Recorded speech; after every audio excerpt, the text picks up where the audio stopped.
This is episode 1149. One of the key challenges we have is, as stewards for the business, are we investing in the right things? And how do I know that what we're spending on certain elements of our product set are going to turn into revenue? So, that getting better at, that kind of IT investment and how it translates into usable product features and how it translates into revenue is a key challenge for us, and I think many. It's just something that is the speed at which things are changing is, I think, driving a lot of the complexity of that.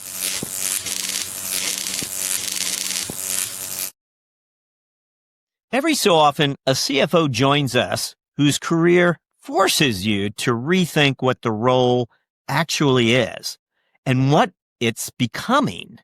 Today's conversation does exactly that, because when you follow Ed Hagan's path, you see a finance leader who treats information as the real strategic currency inside a business. And that mindset becomes even more compelling within an AI native company, reshaping how millions of fans interact with live events. In this episode, you'll hear why Ed believes CFOs must own the information agenda and how that belief reshapes everything from growth strategy to customer experience. And you know what? It's a mindset Ed has had from the 90s on forward, as you'll learn. Stay with us. Pop quiz. What is it that drives smarter decisions and sustainable growth? That's easy. It's cash flow clarity. As a finance leader in today's now you see it, now you don't world, you need more than just accurate books. You need real-time visibility. You need automation. You got to have agility to act fast. Instead, what do you got? You got pea soup. Look, you're lucky if your headlights span 4 feet in front of you. And I'll tell you what, don't accelerate. Don't even think about it. Here's where you let Intuit QuickBooks jump into your lane.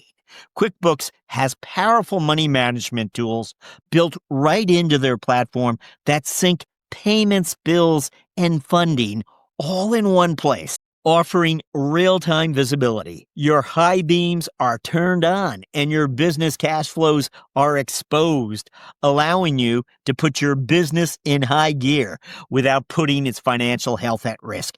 Transform your cash flow and your business. Check out QuickBook Money Tools today. Oh, and yes, look here. Terms may apply.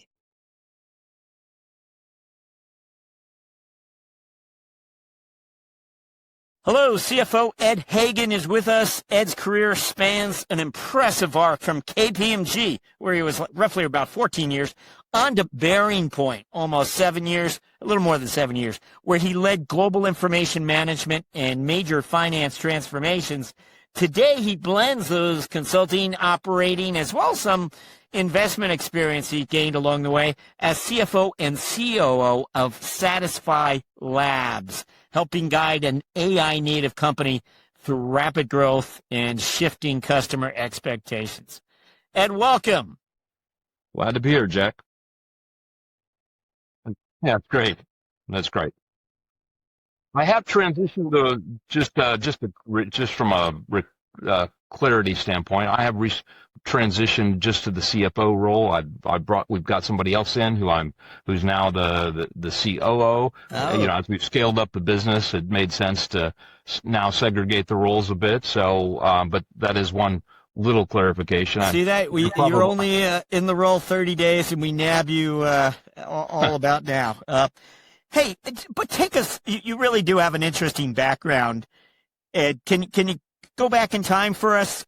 Get on the time machine, go back to KPMG. Who were you back then? Were you an accountant? Were you always a technology? Where were you? How far back do you want to go? I mean, I've been at this for a while, Jack. So, I actually started working in banking before KPMG. I started my first job in banking at 19. I was in college working part-time, and that was my initial exposure to, to finance. Even before then, I had a little entrepreneurial thing that I did with, started a business at 17 that was a concert promotion business. So I kind of got the early entrepreneurial bug there. But, I've just always been, interested in businesses and how they work, and starting from a relatively early age. So I was lucky to get great exposure that really kind of shaped my career very early in the process. So, my first job in banking was in a branch, and based on a recommendation I made to expand the branch, they said, this guy must some interest in this. And they transferred me to this to the bank holding company in the finance and accounting department, and started working there throughout my time at university, and got so much exposure that I probably should have never gotten, to be honest. I mean, it was just like, we did probably a half a dozen acquisitions. We took the bank holding company public at that point in time. So over 3 or 4 years, I got so much exposure to things that were going on in financial services, and they were kind enough to me to say every time I had some interest to allow me to, sure, you want to learn about risk management, asset liability management, you want to do the stuff for the board meeting, you want to fill out the regulatory reports, sure, go ahead. So I'm not sure what they were thinking then, but it worked out well for me in terms of experience. That was kind of my connection then ultimately to KPMG, which was the bank, the auditor and tax preparer for the organization. So I'm probably dating myself a little bit, because I think it may not have been called KPMG. It might have been called Pete, Marwick, and Mitchell when I started there, right, or soon after.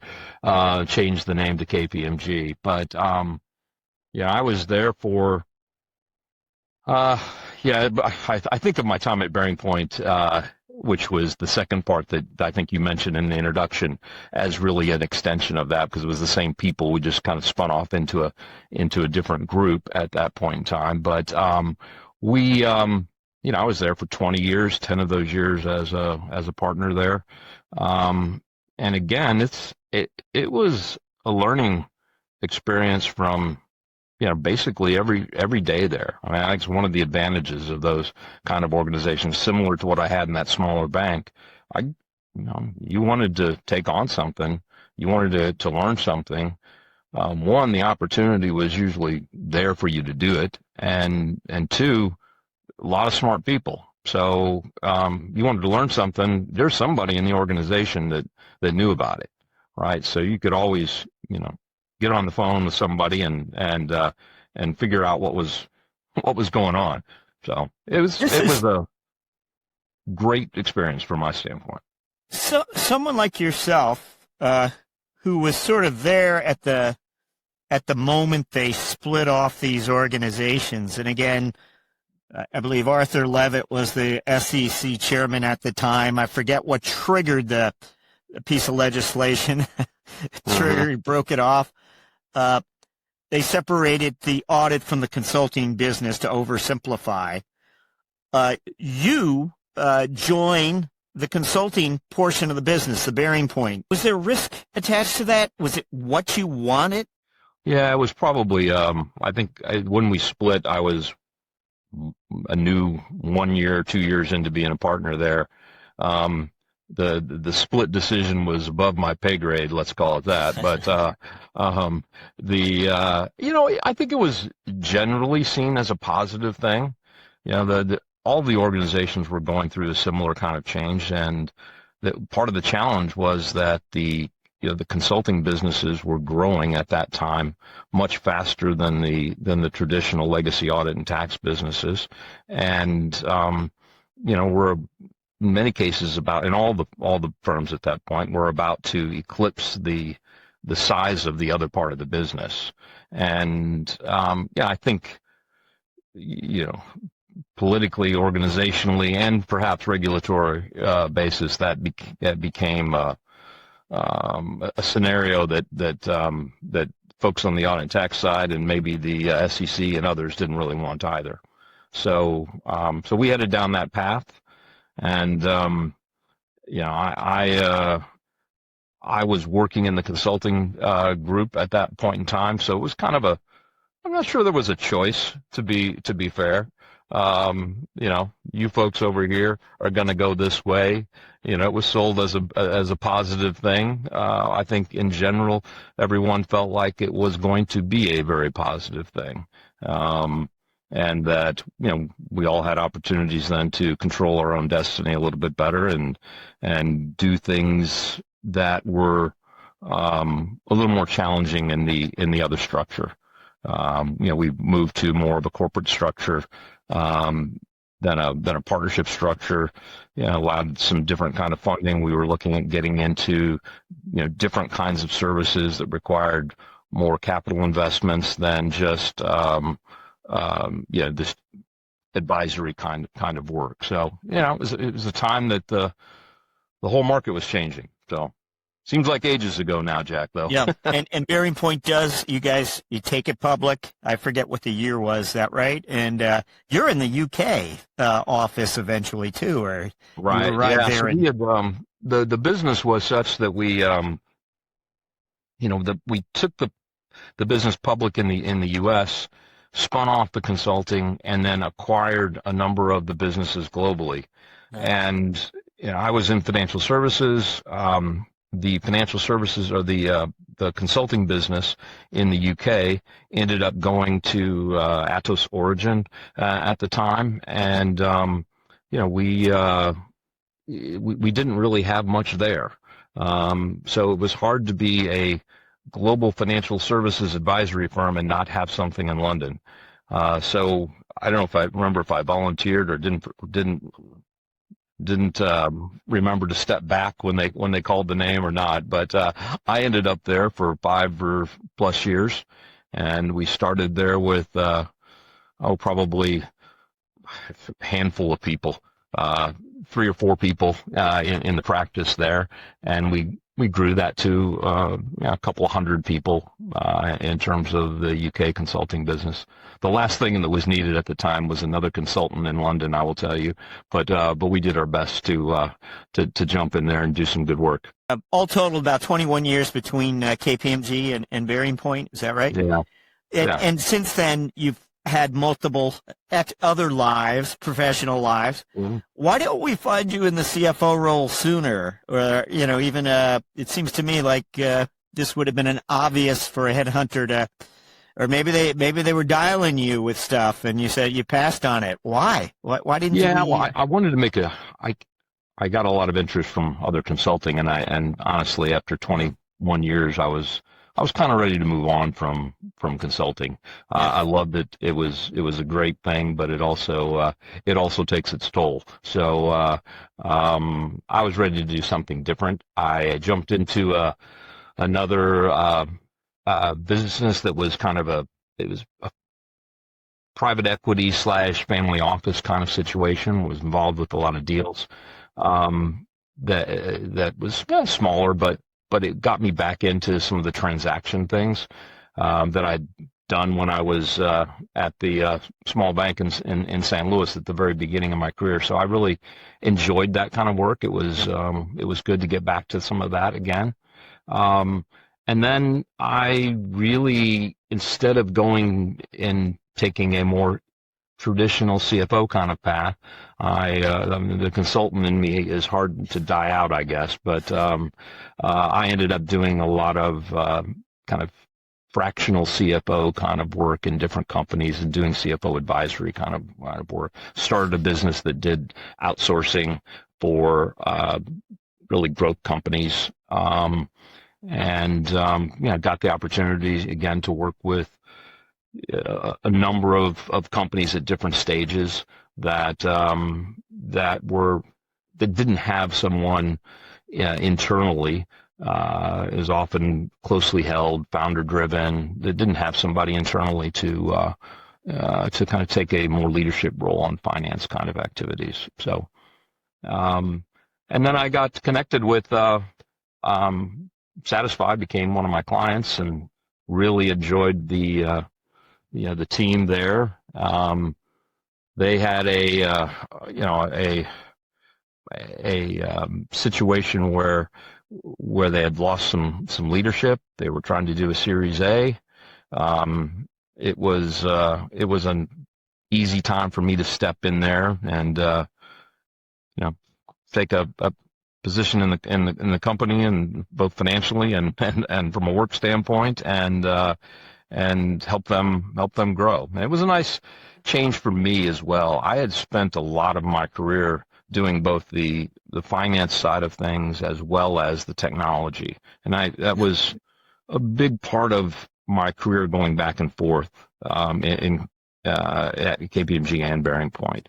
And so I tend to get bored with a little bit things that are a little more on the finance side, and I got to get back to the technology. And Satisfi was doing some really cool stuff with the technology.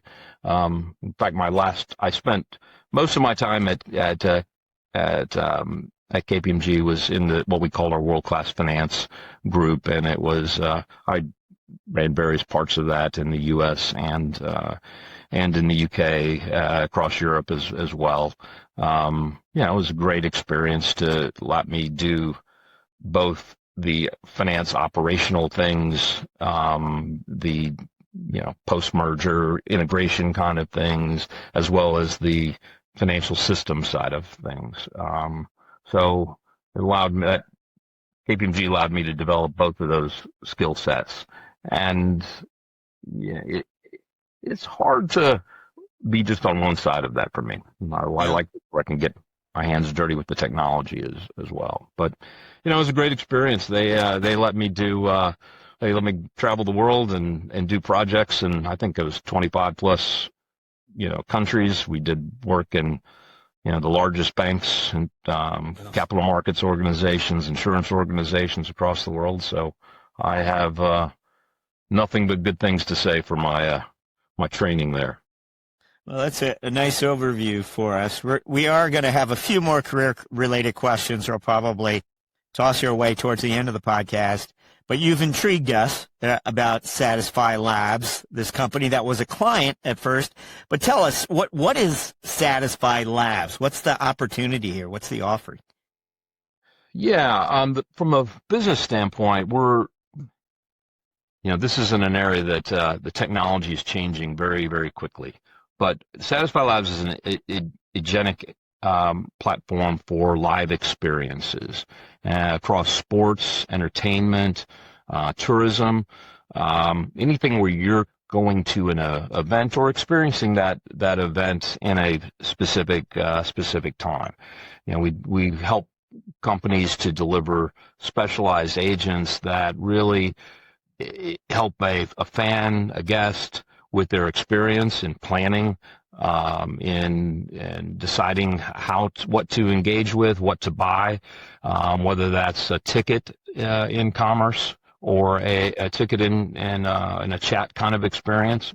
We provide a platform of chat services, in essence, is the best way to think about it, that can be accessed across multiple channels, whether that's on a website, whether it's on an app, whether that's a QR code, whether that's a WhatsApp conversation. All of those are conversations that these brands want to have with their fans and their guests. And so we design those specialized agents and help deploy them on an industry focused basis. And that ecosystem that we've created is, I think, what distinguishes us from perhaps other more generic technologies, and our experience in dealing with the unique aspects of what happens in those experiences. The whole idea of buying a ticket and I have to have a seat, or I might be in a box, and I might need food, and I might get food with it, and I might have specific needs that I have to have for a child that I'm bringing to a game or a concert or a amusement park, and so those are all the things that we deal with. The company's been around for about 9 years. We started off with our own kind of proprietary technology. As you and everybody else knows, AI has come on with a storm. So, today we have a combination of our own proprietary technology, the industry-specific aspects that I just mentioned, and then the build out of the ecosystem and the use of kind of third-party generative AI, LLM kind of solutions, the OpenAIs and Geminis from Google and so on. So we've bundled that stuff up, and we offer specific solutions that we talk about as making AI hireable. And that's really kind of our underlying mission, is to take all this technology that's coming out and really flooding organizations with expectations and packaging it up in a way that is usable for them to work along with their other employees. So help us understand. Like I'm thinking sports, entertainment, perhaps retailers. Where are you seeing the traction? Is there like a certain vertical that's you're pretty well established? You got a strong beachhead, or is it all of them? We started off more on the sports side of things. Of the North American professional sports teams, we probably do 2/3 of them in terms of supporting their operations. We do a lot of college sports, and so now that market is expanding. That was our first real inroads. Now we've expanded because it's very similar businesses, similar issues, I'd say, in tourism and entertainment. So obviously the sports organizations, many of them own a facility that is sometimes multi-purpose. So we do work at the major concert venues that you would expect, places like Madison Square Gardens, the O2 Center in London, SoFi as a multi-use in LA, a lot of those kinds of organizations. We also do major theme parks, so anything from supporting planning your trip to what food you should have, to helping you to determine how long the wait is at a particular ride. We support museums, zoos, aquariums, those kinds of things as places that people go. And then we also work with tour operators and DMOs, which are organizations that promote a particular location. And obviously tour operators, everything from helping you plan a large tour to ones that operate things like big bus company, things like that run tours every day. Can I ask, sure. My understanding, just trying to get a fix on this, it comes down to build or buy for a lot of these event venues or experiences. You really have to build these relationships with your customers in very innovative fashions today. And to stay on top of all of how that's done, that's what Satisfi Labs specializes in, these AI-powered customer engagement solutions. Because otherwise, you're going to be investing a ton of money just in the customer experience. And your customer experience could be, it looks a little dated. That must be from 5 years ago. We can help you get it where it needs to be in 2025, 2027, whatever it might be. How am I doing?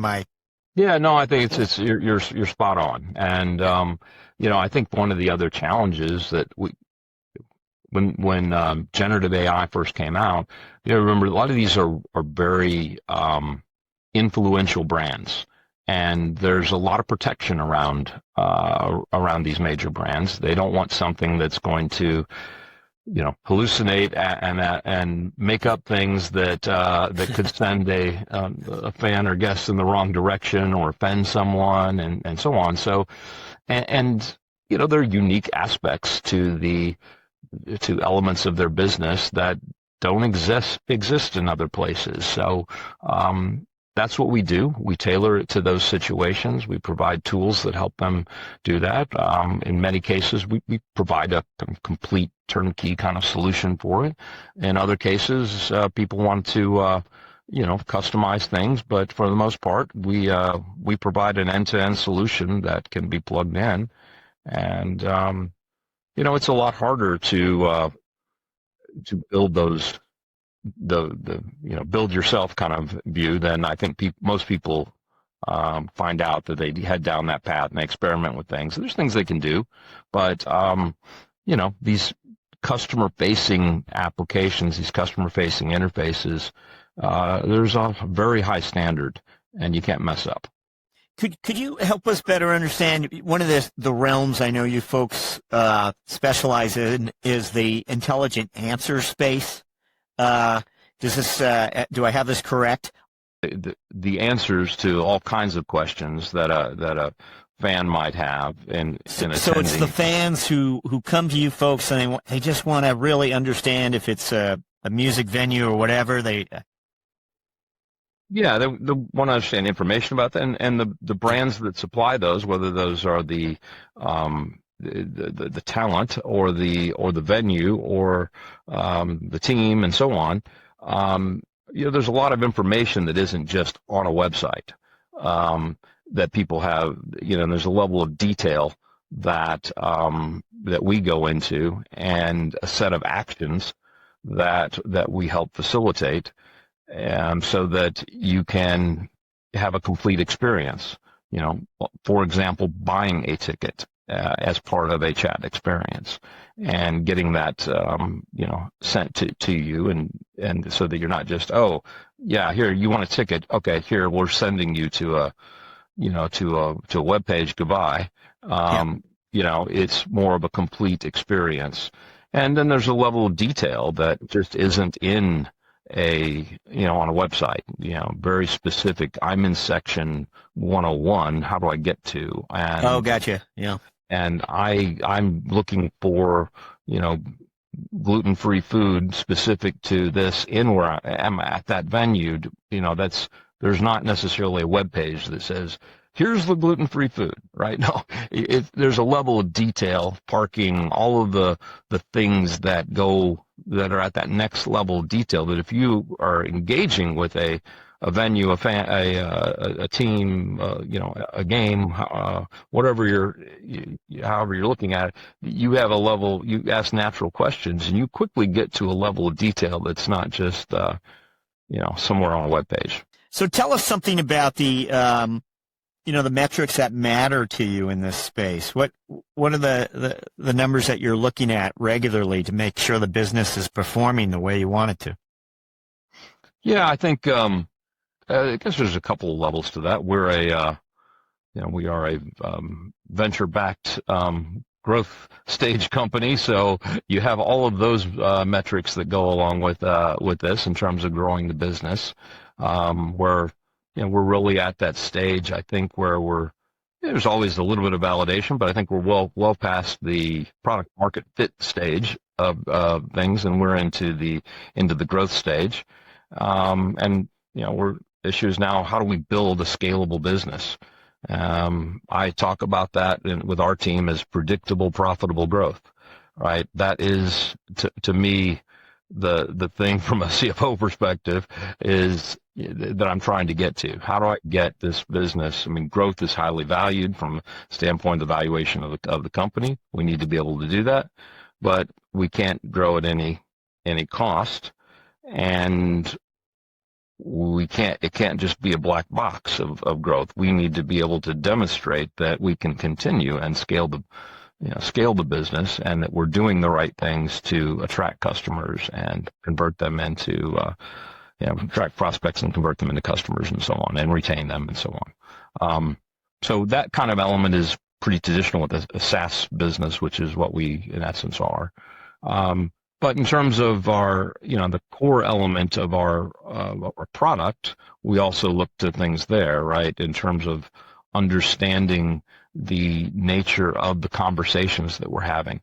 What percentage of those are, aligned with the goals of our customer. And in fact, our newest releases that we're rolling out now are, we've taken the kind of an OKR approach, and trying to align that to how how our agent is used within the organization. So it's not just, okay, here's this technology, plop it in. Well, what do you expect of it?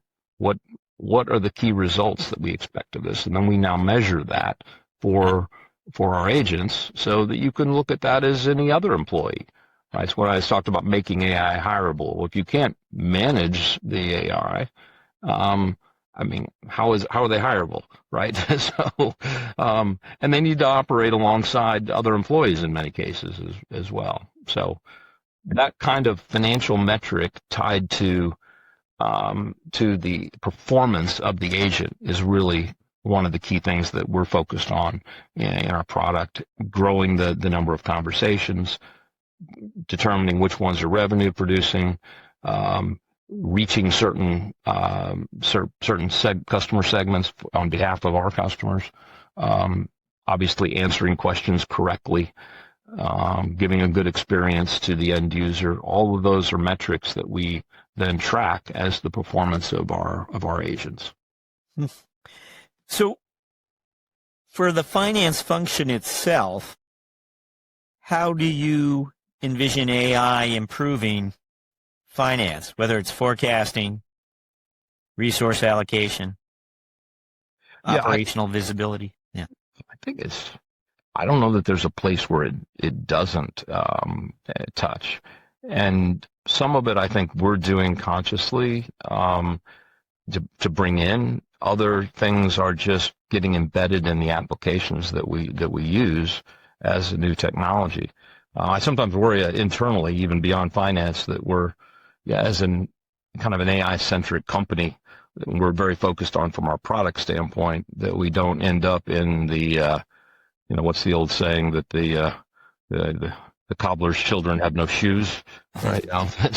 We have to be extra diligent about, okay, we need to use this technology effectively in our business, not just with our customers. But I see we use AI throughout our business today, whether it's summarizing information for presentation or I think I'll admit this even now, although probably our board members probably are gonna question me on it. But when we draft, or I draft summary verbal things for even written for our board, I use some of the technology to summarize and draft things first. Yep. It pulls in things quickly. Now I provide templates, I do all this, I provide structure, but it saves me a fair amount of time, and then I can focus on what the key message is that I'm trying to deliver, as opposed to, spending all my time, getting every little line item transferred into some kind of narrative. But I think there's multiple things like that.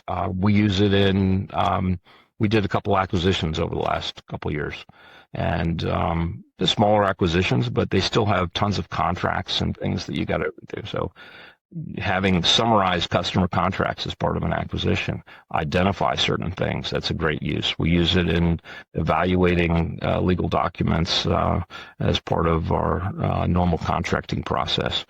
Everybody right now wants to say that everybody wants to use AI. No one wants to take responsibility for it. They all want to push it off to the to the vendors like us. So everybody wants to make up their own terms for services. So we have a lot to go through on that front. Why, as organizations decide how to use AI as part of their process as well. As someone who has a long history of being involved in M&A, has AI and the possibility of acquiring AI technologies or people, has it changed the M&A environment at all? I think it's early days, but I suspect it is going to change it dramatically. I mean, just the ability to deal with more information within an organization. a lot of data gets pushed into a data room as part of any kind of investment or acquisition and so on. Not all of it gets looked at effectively. And I think these tools allow us to in essence triage that data, look at it more effectively, make better decisions, ask better questions, which is ultimately, in my view, the primary role of finance is to ask the best questions and get those answers. But yeah, that's I think it is going to change. It's changing everything. And for the most part, I think it has the potential to change things in a very positive direction.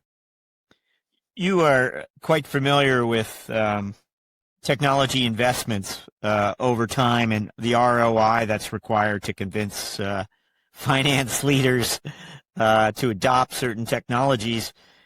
How does AI change that? I mean, AI investments, the ROI formula is calculated differently, to say the least, or what would you say?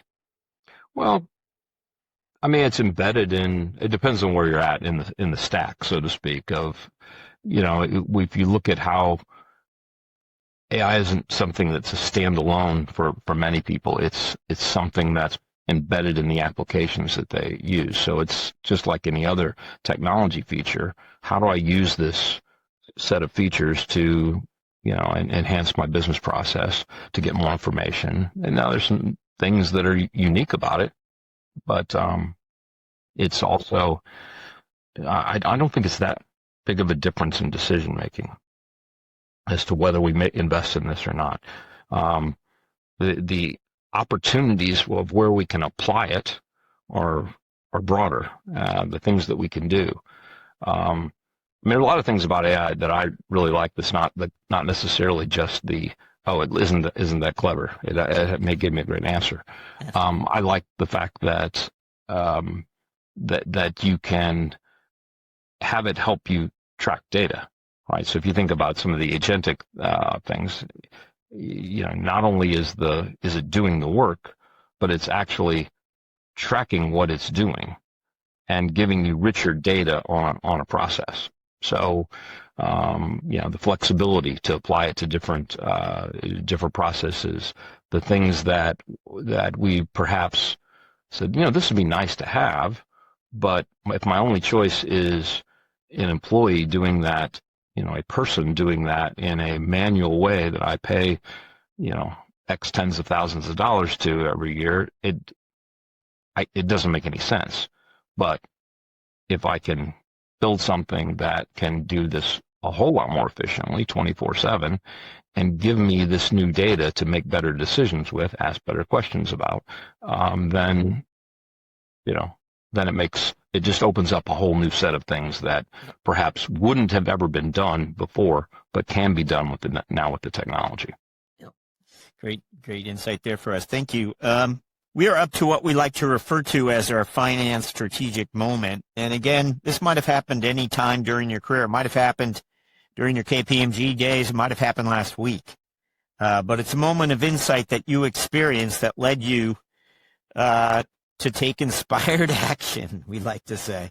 Anything come to mind, and I'll give you some time here, but maybe you have something already, but anything come to mind when we asked for a finance strategic moment? Well, we've kind of hit around some of this, but I will say one of the things that is a kind of a key resolution for me was the fact that the CFO, particularly in large organizations, is really the true chief information officer. We kind of got different spots in it, but without the CFO taking that information leadership role, finance spends more and more time just being the downstream, cleanup exercise.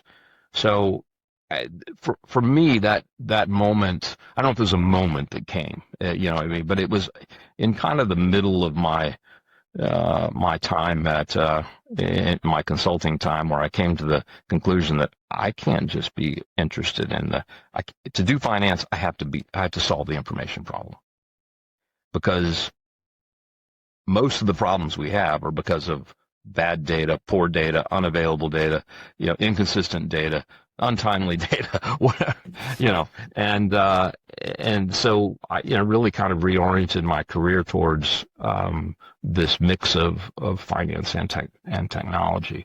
One story, if you work at a large bank, this might resonate with you, but I was doing work in a top 10, probably top 5 bank in the world, and we were doing a finance transformation project, and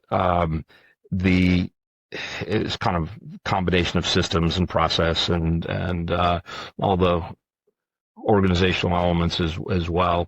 And we were just looking at building these.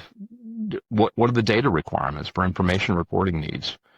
And I'm expecting to be talking about all the planning and forecasting elements of things, how to get to better customer profitability, how to, better understand the distribution system and the interest rate risk and all those things that I think are top of mind.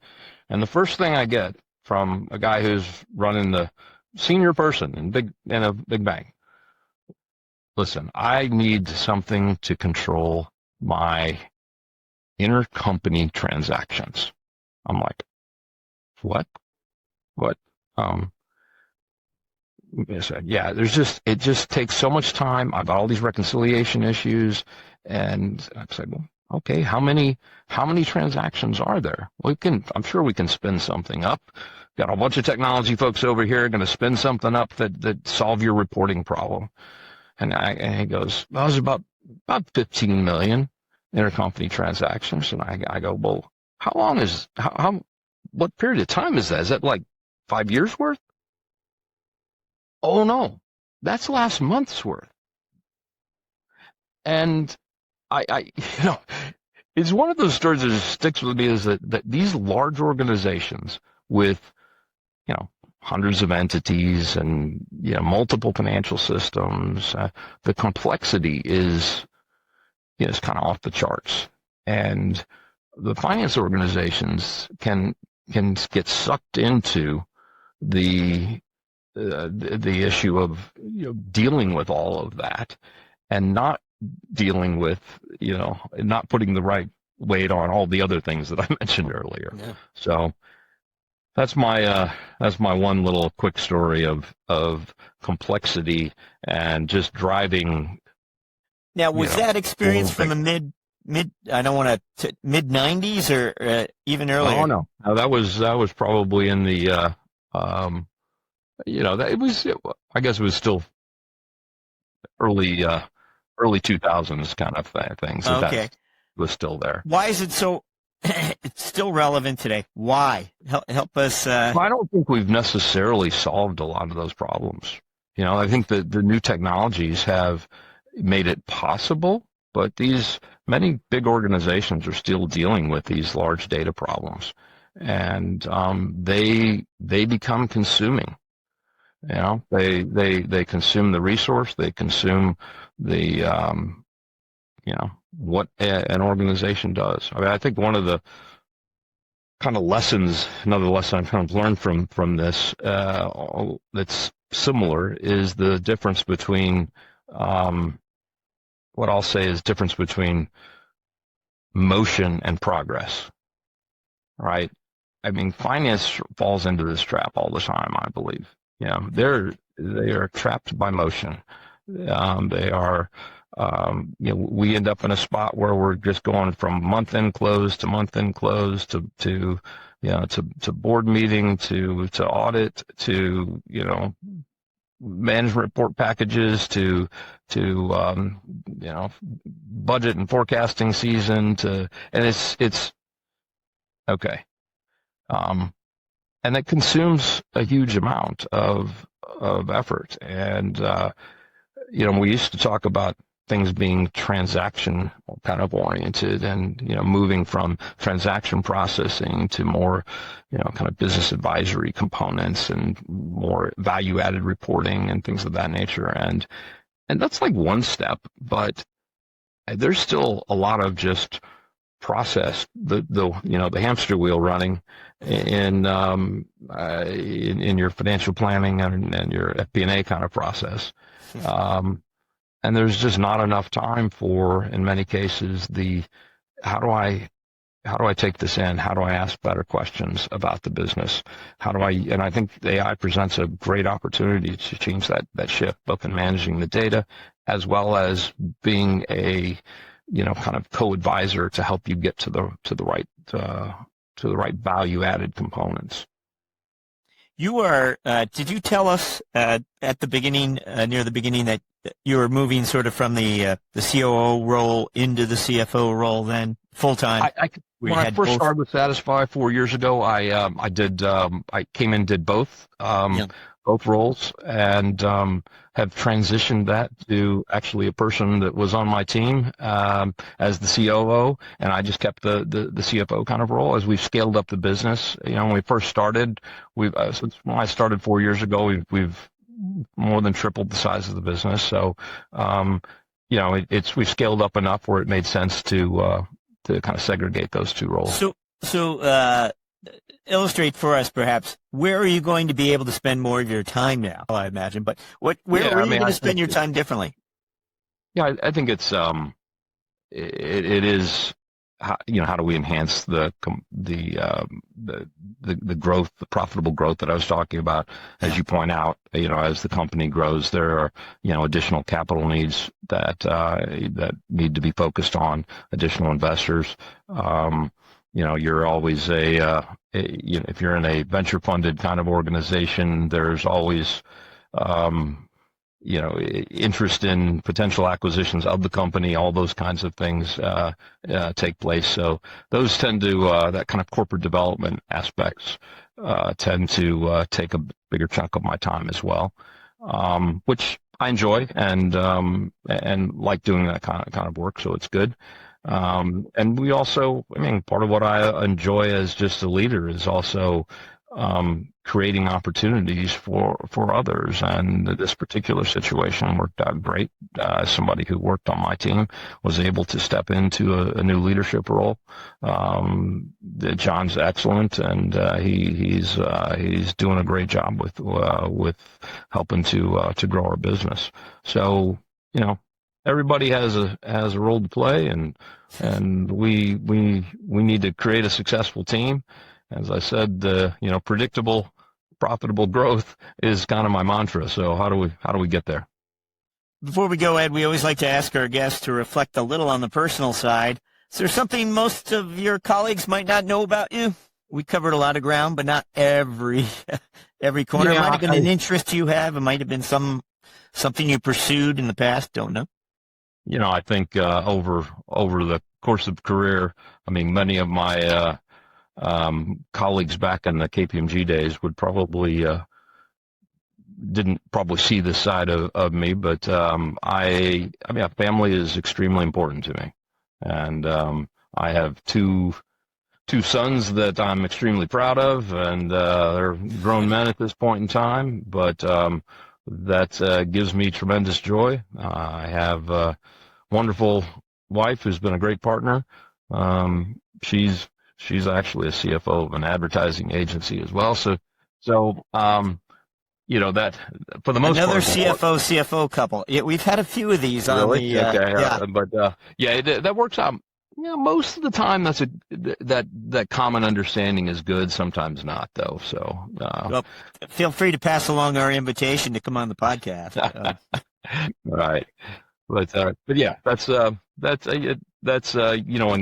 you don't have much time for that in the early in the consulting business, at least at the vintage that I was in. But it became it's an important part. It allows me today to have the good support and confidence that I need to be able to spend the time and effort on the business. And did your job move you around quite a bit back in the day and did her job? I was on the road likewise? pretty much for 20 years straight. And yeah, these days it's a lot. That's a lot better. So That's more common in consulting than it is for a CFO. So in your wife's profession, longtime CFO, she's in one place where you would have to travel, I guess. Is that right? yeah, Is for that the most part, yeah. the sacrifice? Okay. Well, we are up to our final question, and this is when we just ask you to help us understand what are those priorities that you have as a CFO for the coming 12 months? What do you got to get done? What's on? Oof. Well, yeah, I kind of we're going through our first audit this year, which is interesting. So that's that part is a new thing for the organization. But we'll get through that. But the things for us, it's kind of back to what I said, the profitable growth side of things. But one of the key elements for us is to get to those leading indicators. And how it's fine to be monitoring sales and things, and what's our expectation by metrics for our sales team and so on. But we're really driving towards coming up with the leading indicators of what's going to drive success.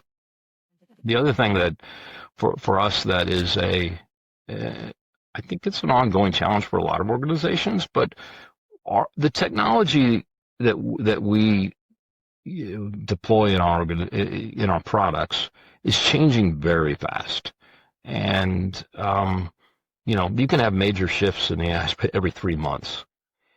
So one of the key challenges we have is, as stewards for the business, are we investing in the right things? And how do I know that what we're spending on certain elements of our product set are going to turn into revenue? So that getting better at that kind of IT investment and how it translates into usable product features and how it translates into revenue is a key challenge for us, and I think many. It's just something that is the speed at which things are changing is I think driving a lot of the complexity of that. Is that, I mean, and forgive me, I just want to ask one follow-up. Is that your FP&A team who's helping you sort that out or helping your lines of sight grow?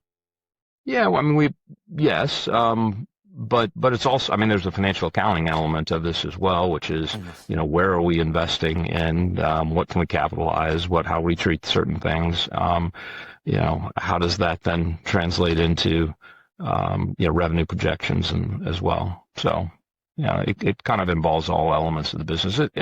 It's our major expense, right? For a business like ours, a significant amount of our spend each year is related to the product and engineering teams and the infrastructure that supports them and our clients.